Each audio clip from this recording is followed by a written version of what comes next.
Hello， 之前有拍过2支视频介绍我自己一直都有使用的任务管理软件，就是提醒事项。它的优点呢，首先就是免费，另外呢可以通过 Siri 和快捷指令来快速添加待办事项，非常的方便快捷。但是呢，这个软件有一个最大的问题，就是它没有办法自动同步到日历，所以说没有办法在日历上看到自己到底在哪一天有什么样的安排。今天想要介绍的这一款日程管理软件呢，名字叫做 First Seat Calendar， 它呢就很好的解决了这个问题。它呢能够自动同步提醒事项里面的事情到日历里面来，而且呢还提供了非常多种类的小组件，包括了这种小的日历可以显示当天的日程，以及这种日历和日程同时显示，或者是这种大的日历，一共呢有20多种组件的样式，这样呢就可以很清楚的把握这周以及这个月有什么安排。而且这款软件呢，它的自定义样式非常的多，可以自己设置每天开始的时间、周计划和月计划的显示样式。我自己呢是觉得有了这一款软件之后呢，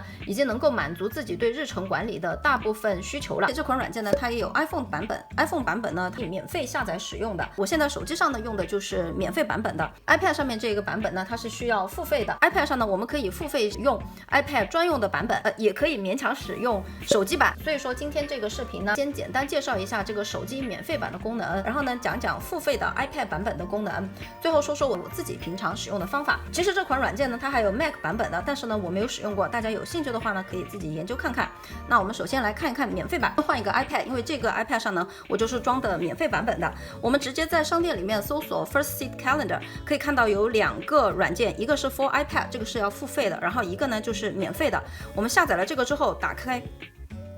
就可以看到它变成了这样一个形式，所以呢它其实是手机版，然后我们勉强可以在 iPad 上使用，虽然看起来可能有点怪怪的，但是呢基本的功能都还是完全可以使用的。然后我们就先把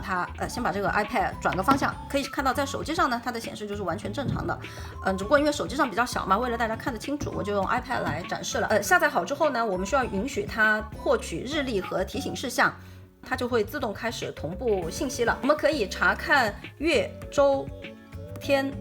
点击加号，我们就可以添加日程或者是提醒事项。如果你想要预定一整段时间呢，我们就选择日程；如果你只是想要在某一个时间点提醒自己做某件事情呢，我们就选择提醒事项。除此之外呢，我们点击这个日历的任何部分，然后这样拖拽就可以新建一个日程。好，然后选择储存，这样这一个时间就已经新建好了，它就会自动在月计划里面可以看到，这里就有刚刚我们新建的这一个内容了。右上角呢还有一个放大镜，我们就可以搜索自己的日程。我们点击左上角的这一个设置按钮，就可以进行一些自定义的设置，比如说通用，这里就可以设置每天开始和结束的时间，以及周日历的样式和月日历的样式。下面一个外观，我们就可以设置软件的颜色，可以选择的非常非常多。下面的这一些都是可以根据自己的情况设置的。好，在日历这个地方，我们可以选择你想要它同步哪一些日历，在这一个 APP 里面打开。然后提醒事项这里呢，有一个续期，我建议大家把它打开，因为这样的话呢，你今天没有做完的提醒事项呢，就会被自动的挪到下一天去，这个是比较重要的功能。然后呢，下面就是一个已完成的提醒事项，你可以显示，然后呢也可以全部显示。比如说如果全部显示的话呢，我们可以看到这里它就会显示你之前到底每天做完了一些什么，但是我觉得这样稍微有一点太花了，所以说这个地方呢我是全部隐藏。然后下面一个呢就是你要不要删除掉已经完成的事项，这个我是选择的没有，就保存起来嘛，这样写年终总结的话还是可以参考一下，对吧？然后就是小组件的设置了，这样呢包括这个组件的外观，你可以设置它的文本颜色和背景，然后以及这个日历在小组件上选择某一些日历来显示，也可以直接就按照让小组件和这个 APP 的日历显示是同步的。我自己呢就是选择的小组件和这个 APP 本身是同步的。下面的这个高级，因为我没有付费嘛，所以说显示不了。不过这个完全不影响使用它小组件的功能。然后我们就可以开始设置这个小组件了。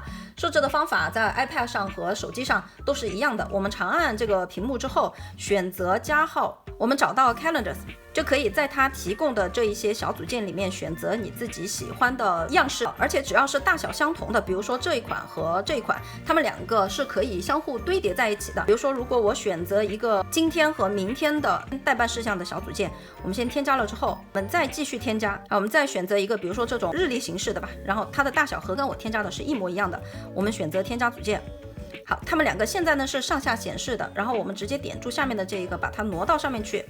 好，这样它们两个就变成在一个里面了，就是我们选择完成。你想要查看的时候呢，只需要用手指这样翻一下，它就会堆叠显示了。好，那这个呢就是免费版本。如果你只是想用这一个软件来同步待办事项和日历，以及呢用它这一个提供的非常丰富的小组件的话呢，我觉得免费版是完全够用了。手机上的这一个付费版呢，它是40块钱，给了钱之后呢，首先下面的这个广告就不会一直老在这显示了，还会有更多的可以设置的地方，然后这个手表的设置也是需要付费的。但是因为手机的版本其实我只是用来查看一下事项，具体的工作的安排我还是比较喜欢用 iPad， 所以说这个手机的版本呢，我就一直是用的免费版本的，我就只能给大家展示这一个 iPad 的付费版本了。付费版好像应该是68块钱吧，它就没有免费的体验版了。然后首先它就会变成全屏的，因为 iPad 屏幕大嘛，所以说呢它这里多了一个年历的显示，其他的都还是和手机版本是挺像的。我们来看一看这一个设置里面就可以选择这个高级的设置了，其他的呢我觉得都比较无关紧要，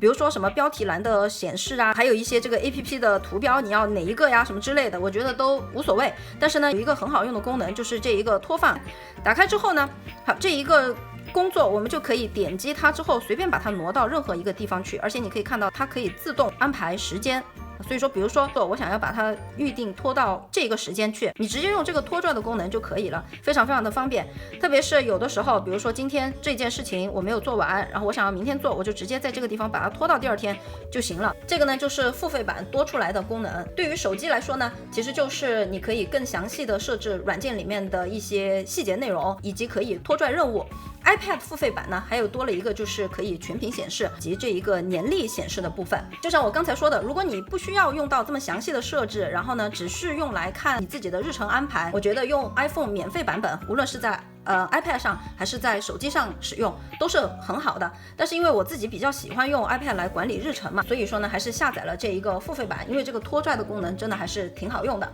然后最后说一说我自己的用法吧。其实这款软件的精髓呢，我觉得就是这一个小组件了。之前也下载了好多日程管理软件，然后比较下来呢，我觉得这个软件的小组件是最符合自己心意的。iPad 上呢，我用的是这一个就是今天的待办事项和这一个月历的组合，然后我还堆叠了一个就是提醒事项里面关于这个频道里面我想要做的哪一些视频内容，这样的话呢方便自己随时查看。iPad 上这一个组件呢，我用的是这一个稍微比较小一点的，因为我不想让它太大，这个组件的部分太长了，我觉得不是很好操作。但是手机上呢，它这一个组件的位置比较大嘛，所以说我就是用的这一个整个月历的组件。现在是5月嘛，然后我还堆叠了一个就是6月的安排，这样的话呢安排工作啊之类的就会方便很多。总之呢，我觉得这一款软件的免费版搭配上任务提醒和日历，这两个本身也是免费的软件，只需要2杯喜茶的钱就可以支持程序员们继续开发更好的功能。这款软件可以看一下更新记录，基本上就是每个月都会更新2次的，售后还是非常的有保证的。好，那今天这一个关于 First Seat Calendar 软件的简单介绍